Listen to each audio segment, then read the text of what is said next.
کہ ایک شخص تھا گھر سے محنت مزدوری کے لیے کام کاج کے لیے نکلا. اس نے دیکھا کہ ایک لومڑی ہے, اندھی ہے, اپاہج ہے, نہ دیکھ سکتی ہے نہ چل سکتی ہے. وہ حیران ہو گیا, ہاتھ پیر بھی نہیں, آنکھیں بھی نہیں, یہ لومڑی کھاتی کہاں سے ہے؟ چیک کرتا ہوں. تھوڑی دیر بیٹھا تو ایک شیر آیا. شیر نے کہیں سے شکار کیا تھا, اپنا شکار لومڑی کے آگے ڈال دیا.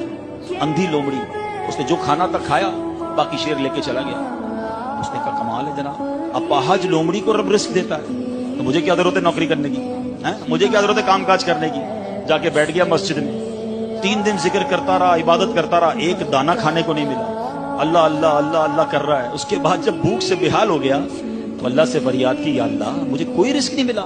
کیا شاندار ارشاد ہوتا ہے, ابھی کیسا زبردست جملہ ہے. ارشاد ہوا, تو نے لومڑی دیکھی ہے, شیر نہیں دیکھا.